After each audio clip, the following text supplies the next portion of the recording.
दोस्तों साथियों, आपने सुना होगा, अगर नहीं सुना है तो आप सुन लीजिए। अगर कोई लड़की ये चाहती है कि हम लड़का बन जाएं, तो आज विज्ञान के इस आधुनिक समय में ये संभव है। और अगर कोई लड़का चाहता है कि हम लड़की बन जाएं, तो ये भी संभव है।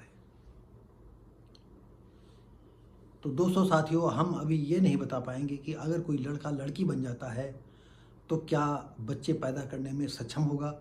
हम इस विषय में हमें ज्ञान नहीं है, मैं नहीं बता पाऊंगा, लेकिन इतना ज्ञान है कि लड़का लड़की जो भी जेंडर चाहें, लड़की चाहती है तो लड़का बन जाए, लड़का चाहे तो लड़की बन जाए। ये और ऐसी ही एक घटना में लेकर के आया हूँ, और जो कि आप जानते हैं कि यूपीएससी में आईएएस होता है, आईपीएस होता है, आईआरएस होता है, और एक और होता है, वो दिमाग में नहीं आ रहा है। ये 4 कैटेगरी होती हैं, वो यूपीएससी कराता है और एक ही साथ कराता है, और मेरिट के आधार पर उनका चुनाव होता है। महिला से पुरुष बनी अफसर, हैदराबाद में तैनात 2013 बैच की आईआरएस अधिकारी एम अनुसुईया ने किया था अनुरोध। अनुसुईया वर्तमान में हैदराबाद में सीमा शुल्क, उत्पाद शुल्क व सेवा कर अपील न्यायाधिकरण के मुख्य आयुक्त कार्यालय में संयुक्त आयुक्त के रूप में कार्यरत हैं। अनुसुईया ने अपना नाम बदलकर एम अनुकाथिर सूर्या और लिंग में बदलाव करते हुए महिला से पुरुष बनने का आग्रह किया है। केंद्रीय प्रत्यक्ष कर एवं सीमा शुल्क बोर्ड ने मंगलवार को जारी आदेश में कहा कि अधिकारी को अब सभी आधिकारिक अभिलेखों में अनुकाथिर सूर्या के रूप में मान्यता मिली। 11 साल नौकरी करने के बाद बदला लिंग, यानी पहले महिला थी और बाद में आज वो आदमी बन गए। मदुराई के रहने वाले अनुकाथिर सूर्या ने 11 साल की नौकरी के बाद अपना लिंग बदलवाया है। दोबारा नौकरी ज्वाइन करने से पहले उन्होंने अपना नाम और लिंग सरकारी रिकॉर्ड में भी बदलवा लिया। दिसंबर 2013 से मार्च 2018 तक उनकी तैनाती चेन्नई के तमिलनाडु में सहायक आयुक्त के पद पर भी। उसके बाद अप्रैल 2018 से दिसंबर 2023 तक तमिलनाडु में ही डिप्टी कमिश्नर के पद पर तैनात रहे। जनवरी 2023 में उनकी तैनाती हैदराबाद में संयुक्त आयुक्त के पद पर की गई। तो दोस्तों साथियों, ये कोई घसुआरा लड़की नहीं थी या औरत नहीं थी जो अपना ऐसा कर ले, कैसे किसी बहलाओ।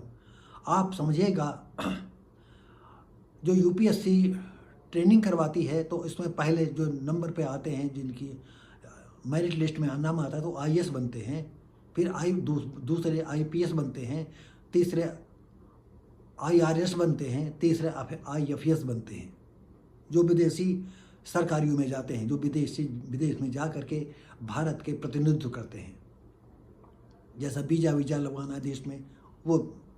तो दोस्तों साथियों, ये कितने अहम पद होते हैं। सुप्रीम कोर्ट का 1 दशक पुराना फैसला बना आधार। सुप्रीम कोर्ट ने ट्रांसजेंडर समुदाय के बारे में नेशनल लीगल सर्विसेज अथॉरिटी की याचिका पर करीब 1 दशक पहले सुनाए ऐतिहासिक फैसले में ट्रांसजेंडर को तीसरे लिंग के रूप में मान्यता दी थी। अपने इस फैसले में शीर्ष कोर्ट ने कहा था, यदि व्यक्ति लैंगिक पहचान के तहत यौन परिवर्तन ऑपरेशन कराता है और इसमें कोई कानूनी बाधा नहीं हो, यानी कोई कानूनी बाधा नहीं है, तो उसकी नई लैंगिक पहचान को मान्यता देने में कोई कानूनी या अन्य बाधा नहीं होनी चाहिए। तो दोस्तों साथियों, सुप्रीम कोर्ट भी धन्यवाद का पात्र है, जो इन्होंने अपनी गरिमा को रखते हुए, अपनी बुद्धिमत्ता का परिचय देते हुए ऐसे लोगों के लिए खुल करके सामने आया। और नहीं तो शायद ये जो आयुक्त औरत थी, तो औरत भले वो चोरी चुप के करा लेती, वो औरत ही के नाम से जानी जाती, लेकिन आज वो डंके की चोट पर आदमी बन करके लोगों के बीच में रह रही है। अब हम ये नहीं बता पाएंगे कि आदमी बन करके वो कितना सक्षम होंगे, इस विषय में दोस्तों साथियों हम नहीं बता पाएंगे कि कोई लड़की इनको मिल पाएगी नहीं मिल पाएगी, और लड़की मिल पाएगी कि ये बच्चा उत्पन्न करने के लायक होंगे कि नहीं होंगे। इस विषय में अगर हमें कोई जानकारी होगी तो हम आपको फिर कोई नया वीडियो बना करके आपको जानकारी देने का प्रयास करेंगे। आपको और दोस्तों साथियों बता दें, हम विज्ञान की बातों को 100% मानते हैं। आडंबर, पोपलीला, जादू टोना, पाखंड, हम इससे 100% दूर हैं। और हमारा ये चैनल भी हम इस पर इसीलिए अगर अगाहे बगाहे इस तरह के वीडियो डालते रहते हैं। और फिर हम 2 शब्द और कहना चाहते हैं, ये विकृति माँ के पेट से पैदा होती है। जब बच्चे का पति पत्नी का मिलन होता है और गर्भ में बच्चा आता है, उसी समय से कुछ अनुवांशिक, कुछ वायु कुछ इस तरह के मामलों में कुछ उलटफेर हो जाता है, जिसकी वजह से ये ट्रांसजेंडरों का जो है पैदा होना होता है, या आगे चल कर के किसी में कम हार्मोन्स पाए जाते हैं, किसी में ज़्यादा पाए जाते हैं, जिससे महिला और आदमी का जन्म होता है। तो ये पेट से ही इस तरह की स्थितियां पैदा होती हैं। और आप लोगों से निवेदन करते हैं कि विज्ञान के चमत्कार, विज्ञान ही सब कुछ है। आज तक जब से सृष्टि बनी है, आप काउंटिंग नहीं कर सकते हैं कि पदम 10 पदम खरब 10 खरब, और कहाँ से कहाँ कितने लोग अब तक काल कलवित हो गए हैं। जीव जंतु, पशु पक्षी और जलियों के सरोवरों के कितने जीव जंतु मारे गए हैं, उनकी आत्माएं कहाँ भटक रही हैं। हमारे सर पर कितनी आत्माएं भटक रही हैं। चूतिया बनाने का कोई एक वो मतलब ढंग होता है, चूतिया बनाने की एक सीमा होती है, लेकिन धर्म के जो ठेकेदार हैं चूतिया बनाने के लिए उनकी कोई सीमा नहीं है। हर वक्त चूतिया बनाए, और चूतिया बनाने का एक यही है कि जो मथुरा में भोले बाबा ने दिखाया। आप क्यों इनके चक्कर में पड़ते हो? अगर किसी कोई भी बात समस्या हो, आप हमसे बात कर सकते हो, हमसे मिल सकते हो, मेरे घर आ सकते हो, या आप अपने घर बुला सकते हो, लेकिन आप दिमाग को थोड़ा सा ठंडा रखें मेरी बात सुनने के लिए।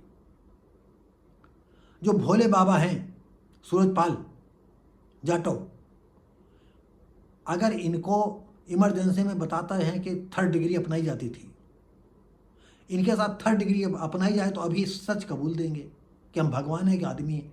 और सबसे बड़ी बात है, आज सन 90 से बाबागिरी कर रहे हैं। पहले लौंडे आदमी युवा होंगे, आज बुढ़ापा आ गया है, लेकिन अच्छा खाना, नई लौड़िया, लड़कियों के साथ मस्ती लेना, यही उनका पेशा था, और पैसा हराम चला आ रहा है। राजमहल जैसे इनके एक नहीं 50 महल बने हुए हैं। ये कौन सा तमाशा है इस देश में? और सरकार, सबसे बड़ी बात तो यह है कि योगी मोदी इसमें जो है हमारी नज़रों में अपराधी हैं, क्योंकि ये कोई कानून नहीं बनाते ऐसे अपराधियों के विषय में, और एक ऐसा विभाग बनाए जिसमें हम जैसे लोगों को जो है जिंदा रहते हुए, मैं चाहे तो हम, सरकार चाहे तो हम फ्री सेवा दे सकते हैं, और हमारे जैसे तमाम लोग इसमें आने के लिए तैयार रहेंगे।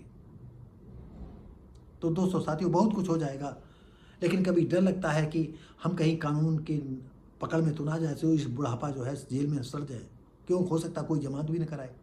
तो दोस्तों साथियों, ये वीडियो कैसे लगी, हम उम्मीद करते हैं अच्छी लगी होगी। तो लाइक शेयर कमेंट करें, सब्सक्राइब करें, बेल आइकन जरूर दबाएं। हम आपको मिलेंगे अगले वीडियो में, तब तक के लिए नमस्कार, जय हिंद।